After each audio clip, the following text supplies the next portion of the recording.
sarees పట్టు సంబరాలు. Win 5 gram gold coin, 3 winners every week on purchase of 10,000 rupees. పెద్ద remunerations ఏం తీసుకుంది లేదు.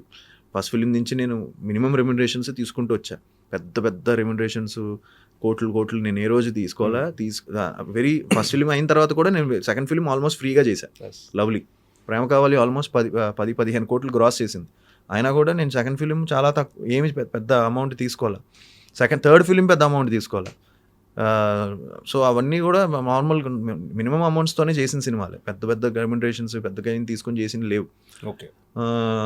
బట్ దాన్ని ఏమంటామంటే ఒక బ్రేక్ పడితే నా ఫీలింగ్ ఏంటంటే ఒక హిట్ పడితే సినిమా స్పాన్ కొంచెం పెద్దగా చేయాలి, కొంచెం ఇంకా బాగా చెప్పొచ్చు. అంటే కథని కథలా చెప్పొచ్చు, కొంచెం గ్రాండ్గా చెప్పొచ్చు. ఆ గ్రాండియర్ మిస్ అయినా అంటే చాలామంది ప్రొడక్షన్ వాల్యూస్ కొంచెం తక్కువ ఉన్నాయి, ఇలాంటివి మెసేజెస్ చూసా.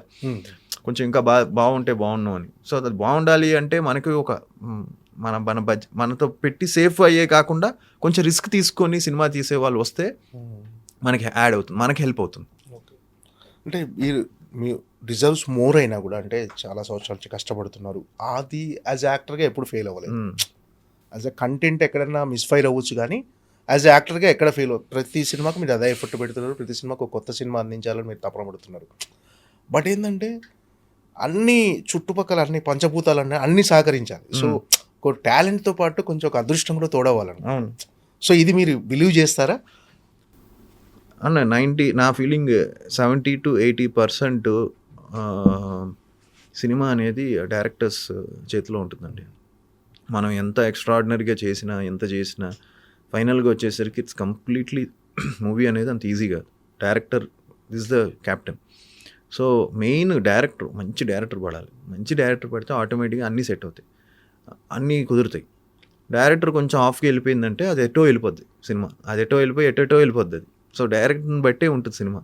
ఆర్టిస్టులు అనే వాళ్ళు ఏంటంటే ఎవ్రీ యాక్టర్కి ఒక మంచి డైరెక్టర్ ఒక సర్టెన్ పాయింట్లో పడితే వాళ్ళు లైఫ్ మారుతుంది. నేను అబ్జర్వ్ చేస్తే మీరు చాలామంది కెరియర్స్లో చాలామంది స్టార్స్, హీరోస్ చాలా మంచి డైరెక్టర్స్లో పడిన తర్వాత వాళ్ళతో ఒక 2-3 సినిమాలు చేస్తే వాళ్ళకి అవి హిట్లు పడిన తర్వాత వాళ్ళ గ్రాఫ్ మారిపోయింది. So I feel movie is all about packaging. అది నేను నాకు బాగా క్లోజ్ ఫ్రెండ్ నాకు చెప్తూ ఉంటాడు ఇప్పుడు.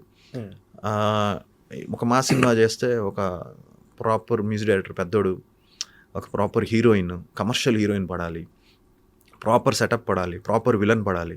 అప్పుడు నువ్వు ఒక మా సినిమా చేసావంటే ఆ లుక్ వస్తుంది. So it's all about package. అంటే మీరు అనుకున్నట్టు ఒక పెద్ద సినిమా, పెద్ద డ్రీమ్ కాకపోయినా మీకు మల్టీ స్టార్ ఒక పెద్ద హీరోస్ మహేష్ బాబు గారు, రామ్ చరణ్, అల్లు అర్జున్ గారు, వీళ్ళందరి హీరోల్లో ఏదైనా ఒక మల్టీ స్టారర్ సినిమా ఎప్పుడు మీకు అవకాశం రాలేదంటే, ఎప్పుడు ఆఫర్ రాలేదా మల్టీ స్టారర్లో చేయాలని? లేదండి, they are busy with their films. అది కాదు, మేము ఒకటి చేసాం కదా సరదాగా, నేను సందీప్, రోహిత్ అండ్ సమంతక్ మణి అనే సినిమా. అది ఒక మల్టీ స్టారర్. అప్పట్లో అది మంచి talk of the town, 4 heroes చేస్తున్నారని మంచి టాక్ ఆఫ్ ది టౌన్ అయింది. సినిమా కూడా మంచి సినిమా, అది దానికి మంచి పేరు వచ్చింది సినిమాకి కూడా. సో అది మేము సరదాగా చేసాం అందరం, ఎవరి కాళ్ళు అందరు 10 days ఇచ్చాం. ఓకే. టోటల్గా 40-50 daysలో ర్యాప్ చేసాడు డైరెక్టర్. దాని తర్వాత మళ్ళీ ఏం అనుకోలేదండి, చేయలేదు. 100% ఫ్యూచర్లో ఏమైనా వస్తే చేస్తాను. అంటే మిగతా హీరోలతో మీకు ఎలా ఉంటుంది సార్ ర్యాప్? ఇప్పుడు మీరు కొంచెం మూడ్ ఆఫ్లో ఉన్నప్పుడు కానీ, ఈ ఫెయిల్యూర్స్ వచ్చినప్పుడు కానీ వాళ్ళతో వాళ్ళు ఇచ్చే సపోర్ట్ ఎలా ఉంటుంది? అంటే మీ బ్యాచ్ ఉంటుంది కదా అంతా. అంటే ఇక్కడ ఏంటంటే అండి, ఇండస్ట్రీలో ఇట్స్ వెరీ టఫ్, వెరీ రేర్గా యూ గెట్ ఫ్రెండ్స్. ఎవరికి వాళ్ళ స్ట్రెస్ వాళ్ళకి ఉంటుంది. మనం ఇది అదేం చెప్పలేం. అందరూ టెన్షన్స్ అందరికీ ఉంటాయి. సో ఎవ్రీబడి ఆర్ స్ట్రగ్లింగే కదా. అంటే మనం అనుకుంటాం కానీ అందరం ఎవరికి వాళ్ళ స్టేజ్లో వాళ్ళు స్ట్రగుల్ అవుతూనే ఉంటారు. సో నాకు ట్రూగా 2-3 మంచి ఫ్రెండ్స్ ఉన్నారు. దేర్ గుడ్ బాగా అడ్వైస్ చేస్తారు. ఇలా ఏం పర్లేదు, నువ్వు చెయ్యి, నువ్వు యూ విల్ కమ్ బ్యాక్, నీకు మంచి ఒక్క సినిమా పడితే చాలు అని చెప్పేవాళ్ళు కొంతమంది ఉన్నారు. సో వాళ్ళతో కూర్చున్నప్పుడు నేను కూడా వాళ్ళకి నేను కొన్ని అడ్వైసులు చెప్పడం, అరే ఇలా ఉంటే బాగుంటుంది, ఇలా చేస్తే బాగుంటుంది అని చెప్పి. సో ఇలా డిస్కషన్స్ ఉంటాయండి. సో ఉన్నారు కొంతమంది మంచి అడ్వైసులు ఇచ్చేవాళ్ళు ఉన్నారు, కొంతమంది మనకెందుకు అన్నట్టు ఉన్న వాళ్ళు చాలామంది ఉంటారు. సో జనరల్గా పార్టీలకు కానీ వివాదాలకు ఎక్కడ కాంట్రవర్సీలు కూడా ఎక్కడ ఉండరు. అది చాలా ప్లెయిన్గా ఉంటారు. అవును. సో అంటే ఎక్కువ ఈ పార్టీ మూడు ఈ పేజ్ 3 బ్యాచ్ కాదా మీది? అంటే లేదండి, మ్యాక్సిమం ఇప్పుడు ఉండే హీరోస్ అందరూ కూడా నేను అబ్జర్వ్ చేస్తున్నాను కదా, ఇప్పుడు యంగ్స్టర్స్ అందరూ కూడా వెరీ హార్డ్ వర్కింగ్. ఎవ్వరు పార్టీలు చేసేసి నైట్ అంతా ఉండిపోయి అది ఒక రాంగ్ ఇదిలో ఉన్నారు. అసలు ఎవ్వరు లేరు అలాగా, వెరీ రేర్.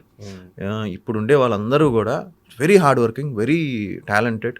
ఇప్పుడు చూడండి మీరు అందరూ ఇప్పుడు వచ్చే నెక్స్ట్ జనరేషన్, ఇప్పుడు మా నెక్స్ట్ జనరేషన్ వచ్చిన హీరోస్ అందరూ కూడా ఏదో ఎక్స్ట్రాడినరీ టాలెంట్ ఉంది వాళ్ళకి, లేకపోతే వాళ్ళు అవరు కదా అంత ఈజీగా. సో అదేం లేదండి, పార్టీస్ అందరు ఎప్పుడో ఒకసారి సరదాగా నేను వెళ్తానండి. ఏదైనా ఒక ఫంక్షన్, బర్త్డే పార్టీ ఏదైనా ఉంటే వెళ్ళేసి విష్ చేసి 12 o'clock నా బేసిక్గా నా మ్యాక్సిమం నేను 1:32కి ఐఎమ్ డన్. ఇంకా 2 తర్వాత మన వల్ల అవ్వదు, జనరల్గానే డ్రాప్ అయిపోద్ది ఎనర్జీ. సో వెళ్ళేసి నేను 100% ఒక 7 to 8 hours పడుకోకపోతే నాకు నెక్స్ట్ డే లేస్తే నా వల్ల అవ్వదు. సో అందుకే ఈ పేజ్ 3 కల్చర్ ఎప్పుడు అలవాటు అవ్వలేదు.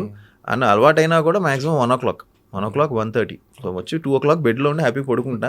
ఒకసారి 2 మరీ 2 లేట్ అయిందంటే 2 పడుకుంటే మళ్ళీ మార్నింగ్ 7-8 hours అయితే కంపల్సరీ పడుకోవాలి. ఓకే. సో చెప్పండి సార్. అంటే నా ఫీలింగ్ ఏంటంటే ఇండస్ట్రీ అనేసరికి ఇది ఉంటుంది అది ఉంటుందని కాదని లేదండి. అందరూ కష్టపడుతున్నారు, అందరూ everybody are putting their efforts అండి. It's not that easy. అంటే జస్ట్ ఇలా వెళ్ళేసి పార్టీస్ చేసేసుకుంటే మళ్ళీ నెక్స్ట్ డే షూటింగ్స్ ఉంటాయి, లేదంటే నెక్స్ట్ డే ఏదైనా ఉంటుంది. వెరీ రేర్గా నేను అలాంటి వాళ్ళని చూసా.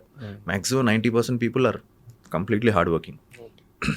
అంటే ఇప్పుడు ప్రభాస్ గారు, రామ్ చరణ్ గారు, ఎన్టీఆర్, అల్లు అర్జున్ గారు వీళ్ళంతా పాన్ ఇండియా లెవెల్కి ఎదిగారు సార్. మన తెలుగు సినిమా అనేది మార్కెట్ పెరిగింది.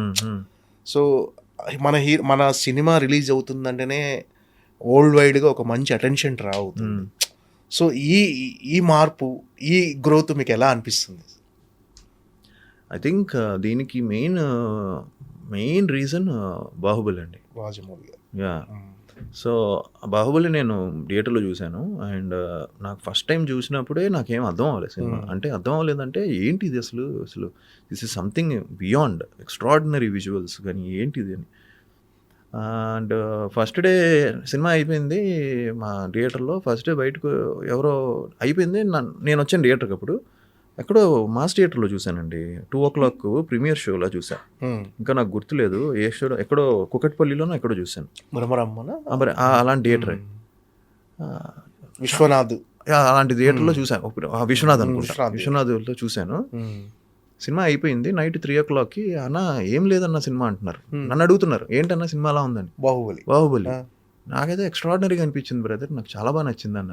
ఏదన్నా అసలు అని టాక్ వచ్చేసింది, అంటే చాలా నెగిటివ్ టాక్. హిందీలో చూస్తే పంబరేగిపోయిన టాక్, తమిళ్లో పంబరేగిపోయిన టాక్, తెలుగులో చాలా నెగిటివ్ టాక్ వచ్చింది. చాలామందికి అది అర్థం అవ్వాల, అబ్రప్ట్ ఎండింగ్ గానో లేకపోతే ఏంటో సంథింగ్. అండ్ నేను విశ్వనాథ్లో చూసిన తర్వాత లేదు ఈ అంటే మార్నింగ్ మనం జనరల్గా ఇలాంటి పెద్ద సినిమాలు రిలీజ్ అవుతే మన ఇండస్ట్రీలో అందరం కూడా సినిమా ఎలా ఉందని కనుక్కుంటాం కదా, నార్మల్గా ఫ్రెండ్స్ని వీళ్ళందరం కనుక్కుంటే అందరూ కూడా ఈవెన్ డిస్ట్రిబ్యూటర్స్ కూడా అన్ని డివైడెడ్ టాకే చెప్పారు. ఇది ఒక అద్భుతం కదా, ఇది డివైడెడ్ టాక్ ఏంటని చెప్పి, లేదు ఇది have to check it out again అని చెప్పి నేను ప్రసాద్స్కి వెళ్ళి PCXలో చూశాను సినిమా, ఐమాక్స్లో చూసినప్పుడు ఇంకా ఎక్స్ట్రాడినరీ స్పెన్ బోల్డ్. ఆ సౌండ్ డిజైన్, ఆ విజువల్స్, ఆ వాటర్ ఫాల్స్ కానీ ఇదంతా ఇట్స్ బియాండ్ తెలుగు సినిమా, ఇది ఎక్కడికో వెళ్ళిపోతుంది అనుకున్నాను, అలానే అయింది. So that change, Baahubali brought that change. ఇంకా అక్కడి నుంచి ఫాలోడ్ బై అదర్ ఫిలిమ్స్, మళ్ళీ RRR కానీ, అలానే పుష్ప కానీ, పుష్ప అల్లు అర్జున్ గారి పెర్ఫార్మెన్స్ కొత్తగా ఏం చెప్పక్కర్లే, ఎక్స్ట్రాడినరీ. అలానే ఇప్పుడు అన్ని ఇప్పుడు మనకి చాలా మంచి హనుమాన్, సో ఇలాంటి మనకి వస్తున్నాయి. ఇప్పుడు అంతా పాన్ ఇండియా ఫిల్మ్స్ మనకే వస్తున్నాయి. మనం స్టార్ట్ చేసిన తర్వాత KGF, కన్నడలో KGF వచ్చింది, అది ఒక సంచలనం సృష్టించింది. KGF తర్వాత మళ్ళీ వాళ్ళు కన్నడ వాళ్ళు కూడా వాళ్ళ స్టాండర్డ్స్ బాగా పెంచేశారు, వాళ్ళు పెరుగుతున్నాయి. మలయాళం సినిమాలు చూస్తున్నాం మనం. ఇలాగ అందరూ కూడా పాన్ ఇండియాలోకి వెళ్ళిపోతున్నారు అండ్ బాగా తీస్తున్నారు అండ్ ప్రేక్షకులు కూడా ఆదరిస్తున్నారు. So I think Baahubali brought that change and now we are continuing it. Lot of actors are following the path. అంటే కంటెంట్ స్పీక్స్ ఏదైనా అంతే. That was I think first of its kind. ఆ స్పాన్లో అంత ఎక్స్ట్రాడినరీ విజువల్స్తో కమర్షియల్ ఫిల్మ్ తీయడం అనేది మామూలు విషయం కాదు. And it became a classic. Okay sir, అంతా అవేగా వెళ్తుంది. శంబాల గురించి మాట్లాడుతున్నాం.